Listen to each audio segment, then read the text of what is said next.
Bonjour à tous. Donc aujourd'hui, nous sommes le 6 mai. Donc je vous ai mis un nouveau chapitre en ligne.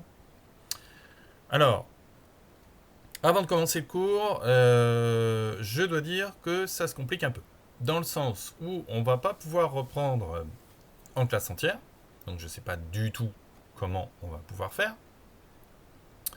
Étant donné que le maximum c'est 15 élèves et que dans la classe on est 27. Donc il y a un petit problème, soit on revient tous les 15 jours, il faudrait voir effectivement ce que vous avez envie de faire, parce que moi j'avoue que j'ai un petit peu les pieds et poings liés, dans le sens où c'est sur volontariat des élèves bien sûr, et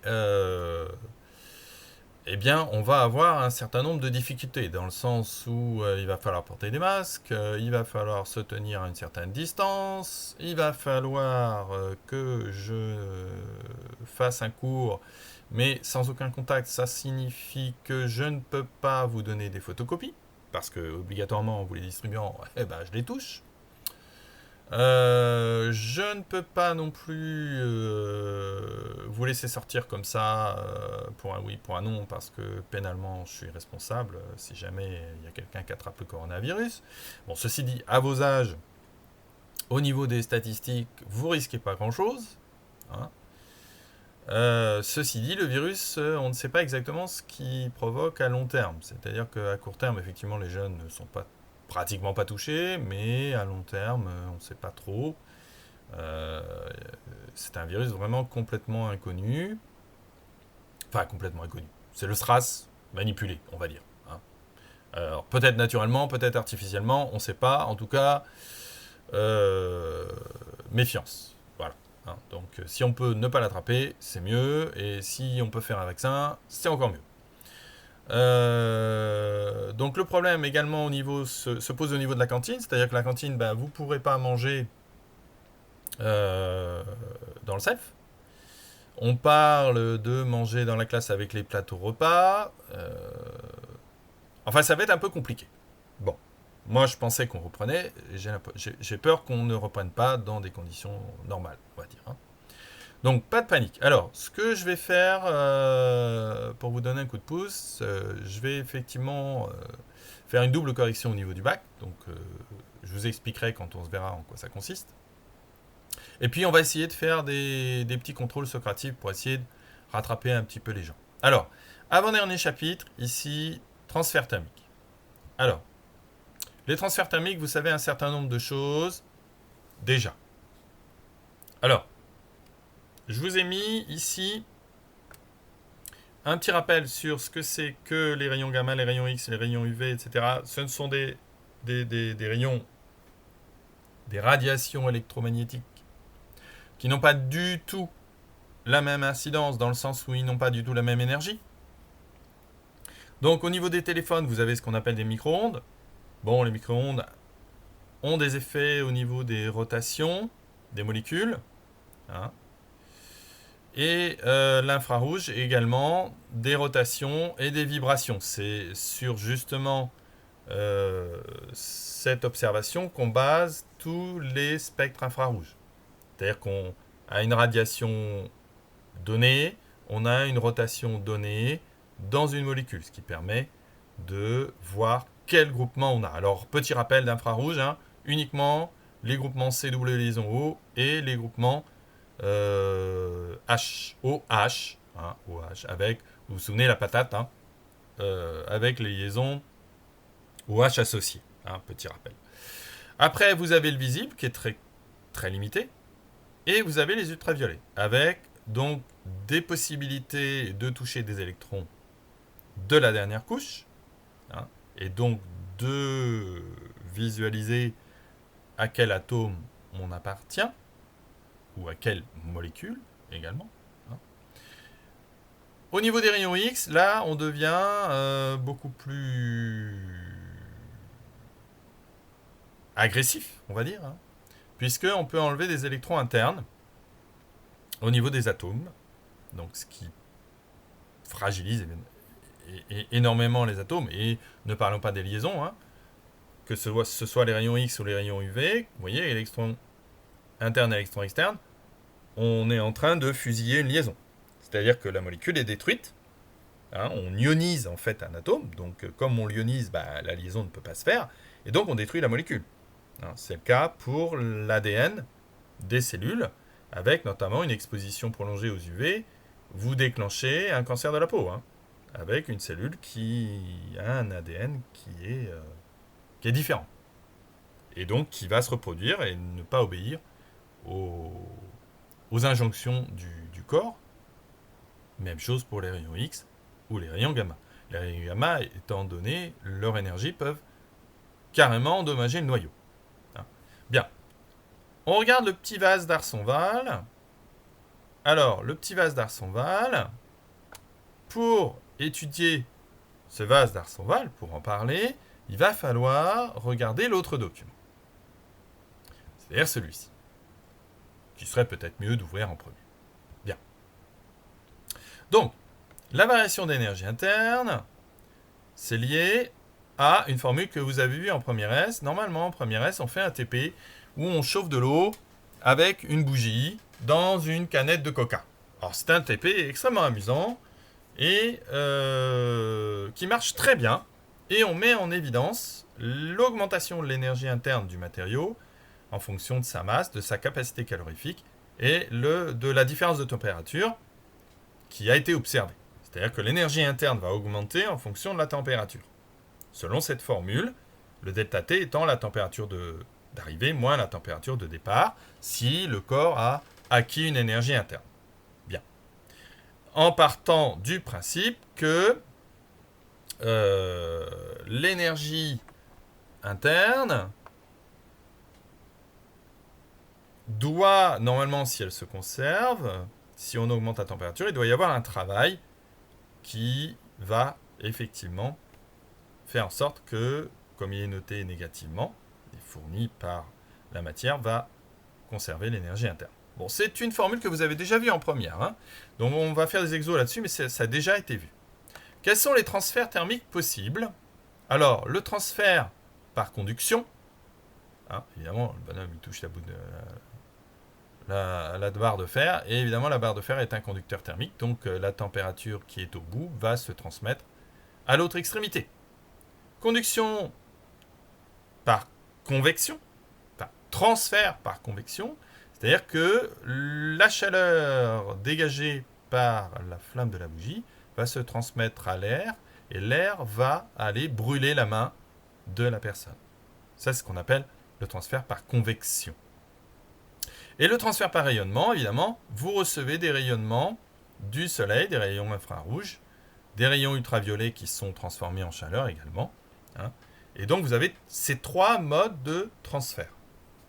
Si on regarde les modes de chauffage que vous avez chez vous, si vous avez le chauffage électrique, vous avez ce qu'on appelle le grille-pain. Alors, son nom est assez intéressant parce que vous avez une convection, en fait. C'est uniquement l'air qui se dégage des ailettes qui va chauffer la pièce. Et puis, c'est tout. Vous voyez ? Par contre, les panneaux radiants, alors là, c'est beaucoup plus intéressant parce que là, on a évidemment une convection. Ça, c'était évident parce que l'air froid va rentrer là et puis il va ressortir, hein, c'est grillagé. Hein. Mais vous avez également un panneau qui est fait pour rayonner. Vous voyez ? Et donc, on a ici les deux. Alors, l'inertie, on aurait un matériau qui chauffe pendant la nuit, et puis, alors c'est l'accumulation, c'est pareil, hein, les deux, hein, c'est un peu pareil.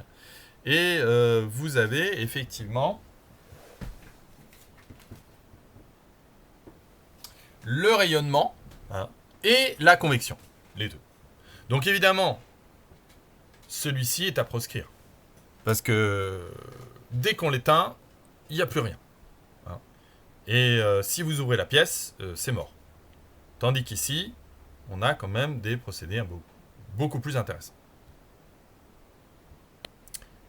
Alors, maintenant qu'on a dit ça, reprenons notre vase d'Arsonval et le vase de Dewar. Alors, vous avez effectivement le vase d'Arsonval qui était une double enveloppe de verre avec du vide, ce qui permettait, étant donné que le verre et l'air sont des matériaux isolants, d'éviter la conduction et d'éviter la convection. Et de conserver quelque chose de très froid, par exemple de l'azote liquide. Mais on avait quand même un refroidissement qui était dû au rayonnement. Et du coup, comment a fait James Dewar? On a gardé son nom d'ailleurs, hein, ça s'appelle un vase Dewar. Hein. Il a argenté en fait les parois extérieures, il les a recouvertes d'un miroir d'argent. Et du coup, le rayonnement qui venait de l'extérieur avec la chaleur ne peut plus rentrer. Et vous pouvez conserver comme ceci de l'azote liquide pendant facilement une journée, voire 2 journées, hein, puisque vous avez dans les laboratoires un besoin d'azote liquide et on a besoin de refroidir, par exemple, de faire un piège à solvant pour protéger une pompe à vide, par exemple, hein, et on a besoin de ce type de vase. Voilà. Alors, commençons le cours proprement dit. Alors, à cause de ce qu'on a vu au niveau de la capacité calorifique, le matériau, quand on le chauffe, il va augmenter de température, et évidemment, cette température va être dégagée hein, lorsque la température extérieure décroît. Automatiquement, c'est lui qui va effectivement rayonner cette chaleur qu'il a emmagasinée. Alors, ça dépend de sa capacité thermique, évidemment, donc il faut faire attention. Vous savez très bien que si, après une grande journée ensoleillée, vous essayez de dormir sous un toit en ardoise non isolé, ça va être difficile, hein, parce que vous n'avez qu'à monter dans vos greniers, il fait une température extrêmement élevée, même la nuit. Parce que il faut que cette chaleur se dégage. Donc, petit rappel sur l'énergie interne, toujours cette formule qu'il faut connaître. Il faut l'apprendre, hein, cette formule. Et une petite idée, évidemment, il faut connaître quand même la capacité calorifique de l'eau, capacité thermique, hein, donc 4180 joules par kilo et par Kelvin. Hein. C'est une capacité calorifique extrêmement élevée. Et cette capacité est responsable notamment de la régulation thermique sur Terre, puisque vous savez que la Terre, en fait, elle ne mérite pas son nom, elle devrait s'appeler la mer, parce que la majeure partie de la surface est couverte par de l'eau. Et donc, ça régule la température de la Terre. Je vous rappelle que sur Mars, si vous allez regarder les températures, de jour, il fait plus 50 degrés, et de nuit, il fait moins 50. Hein. Comme d'ailleurs ce qui se passe dans une moindre mesure dans le désert du Sahara où il peut geler la nuit, alors que dans la journée on a 50 degrés. Hein. Donc cette régulation, évidemment, elle est très importante sur Terre. Hein. Alors, au niveau des matériaux, on a parlé du toit d'ardoise. Alors le toit d'ardoise, il ne faut pas le laisser comme ça, parce que sinon, vous allez avoir une maison qui est parfaitement invivable. Il va faire trop chaud le jour, et encore trop chaud la nuit, l'été, et alors l'hiver, vous allez mettre de la laine tout le temps. Hein. Donc, on isole avec des matériaux. Ce qui caractérise les matériaux, c'est ce qu'on appelle la conductivité thermique. Il y a des matériaux qui conduisent la chaleur et d'autres qui ne la conduisent pas. On va jouer là-dessus. Et selon l'épaisseur du matériau et la surface d'isolant que vous allez placer, vous allez avoir ce qu'on appelle une résistance thermique.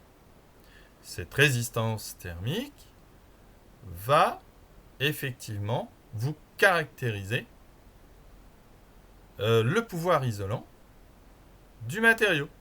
Oui. Et c'est tellement important que le flux d'énergie thermique qui va pouvoir passer est directement lié avec la résistance du matériau et la différence de température qui existe entre l'extérieur et l'intérieur d'une maison, par exemple. Donc ici, vous avez un certain nombre de formules. Les deux formules les plus importantes sont celles-ci. Vous voyez, résistance thermique, l'épaisseur du matériau divisé par la surface et la conductivité thermique.